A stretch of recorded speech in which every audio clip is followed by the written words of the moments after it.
ہمارے آقا و مولا حضور پر نور شافع یوم النشور صلی اللہ تعالی علیہ وآلہ وبارک وسلم نے ارشاد فرمایا، حضرت ابو ہریرہ اس کے راوی ہیں، حضور نے فرمایا تکون فتن، فتنے کا زمانہ آ جائے گا، القائد فیہا خیر من القائم، حضور نے فرمایا اس وقت جو بندہ بیٹھا ہوگا نا وہ کھڑے ہونے والے سے بہتر ہوگا، اور والقائم فیہا خیر من الماشی، اور اس وقت جو آدمی کھڑا ہوگا وہ چلنے والے سے بہتر ہوگا، اور والماشی فیہا خیر من الساعی، حضور نے فرمایا اس وقت جو چل رہا ہوگا وہ بہتر ہوگا اس سے جو دوڑ رہا ہوگا۔ حضور نے فرمایا جو ان فتنوں کی طرف جھانکے گا نا وہ فتنے اسے پکڑ لیں گے، معنی یہ ہے کہ ان سے دور رہنا ہے۔ اور آگے میرے آقا و مولا صلی اللہ علیہ وسلم نے فرمایا فمن وجد ملجا او معاذا فلیعوذ بہ، جب یہ حالات بن جائیں گے تو حضور نے فرمایا جس کو جہاں بھی کوئی پناہ ملے نا، کوئی ٹھکانہ ملے، کوئی امن کی جگہ ملے، تو حضور نے فرمایا پھر وہ اس جگہ پناہ لے لے۔ یہ تو متفقن علیہ حدیث ہے، امام بخاری نے بھی اس کو نقل کیا، امام مسلم نے بھی، وفی روایت مسلم، امام مسلم کی روایت میں اضافہ ہے کہ حضور نے فرمایا کہ النائم فیہا خیر من الیقظان، حضور نے فرمایا اس وقت آدمی جو سویا ہوا ہوگا نا وہ جاگنے والے سے بہتر ہوگا۔ یہ ان الفاظ کا اس کے حدیث کے اندر اضافہ ہے۔ تو معنی یہ ہے کہ فتنہ ہی ہوتا ہے، وہ جس انداز میں بھی ہو۔ آدم علیہ السلام کے زمانہ اقدس سے لے کر قیامت تک یہ جو ابھی 1 بجنے والا ہے سامنے والی گھڑی میں 1 منٹ اس میں رہتا ہے، یہ دوبارہ قیامت تک یہ وقت لوٹ کر واپس نہیں آئے گا۔ تو معنی یہ ہے کہ آج کوئی نئے فتنے تو ہوئے نہیں، نئی بیماریاں تو ہوئی نہیں، لیکن حضور نے فرمایا نا کہ اس طرح فتنے یکدم بندہ مفتون نہیں ہوتا، فتنوں میں مبتلا۔ تورد الفتن علی القلوب کالحصیر عودا عودا، حضور نے فرمایا جس طرح یہ چٹائی بنی جاتی ہے نا ایک ایک تنکا لگا کر چٹائی، حضور نے فرمایا ایسے فتنے دلوں پر پیش کیے جائیں گے، ایسے فتنے پیش کیے جائیں گے۔ اور میرے آقا نے فرمایا کہ جو ان فتنوں کو قبول کرے گا تو نکتت فیہ نکتۃ سودا، پھر جیسے جیسے وہ فتنوں کو قبول کرے گا اس کے دلوں پر سیاہ نقطے پڑنا شروع ہو جائے گا، اور اگر وہ دل انکار کر دے، حضور نے فرمایا انکار کر دے کہ مجھے سے کیا غرض ہے، اور جی فلاں آیا کر رہے ہو، فلاں آیا کر رہے ہو، تو انہوں نہیں پتہ زمانہ کدھر چلا گیا، انہوں نے کہا جاؤ ہے زمانہ جدھر بھی جاوے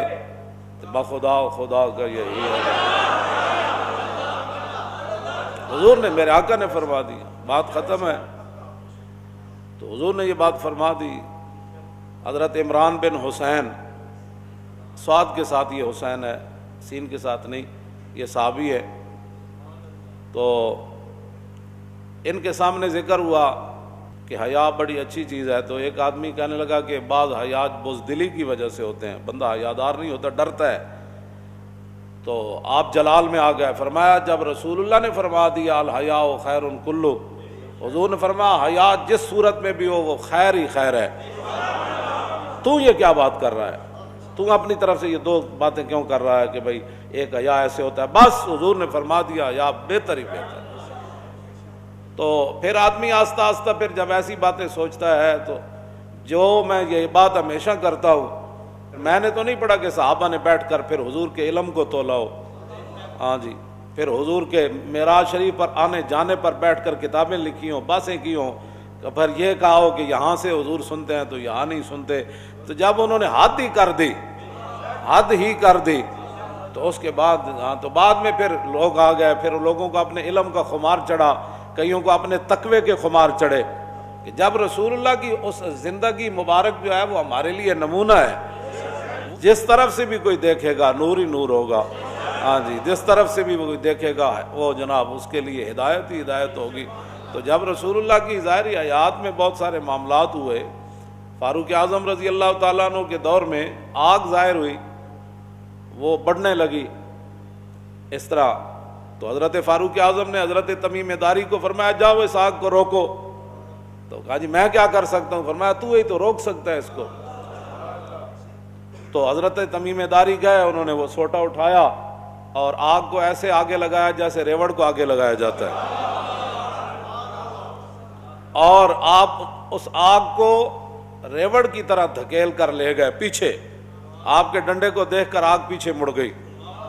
تم آیا نہ ڈرتے ہو کیوں بد نصیبہ۔ تو آپ اس غار کو، اس آگ کو اکٹھا کر کے غار میں لے گئے اور غار کے اندر داخل کر کے باہر تشریف لائے۔ حضرت عمر فرماندے ہوندے سن، فرمایا جس نے تمیم داری نو ویکھیا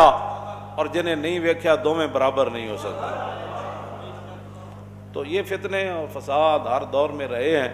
لیکن اس دور میں چونکہ میڈیا اور یہ ایسی ایسی چیزیں لوگوں کے سامنے گھڑتا ہے، لوگوں کا اللہ رسول پر پتہ نہیں یقین کیوں اٹھ گیا ہے۔ میں تو حیران ہوتا ہوں کہ میڈیا نے کہہ دیا تو بس جی سارے اندر بڑھ گئے تھے، سارے منہ تے چھکے چاڑ لائے تھے۔ جناب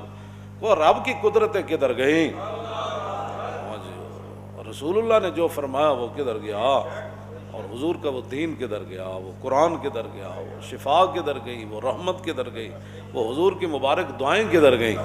ہاں جی، کہ تم اگر کسی مصیبت زدہ کو دیکھ کر یہ دعا پڑھ لو گے تو تمہیں وہ مصیبت نہیں لگے گی، وہ بیماری نہیں لگے گی۔ بس انہوں نے کہہ دیا تو بس ٹھیک ہے جناب، پوری قوم جناب مسجدیں بند کر دو، یہ کر دو، وقفے سے کھڑے ہو جاؤ۔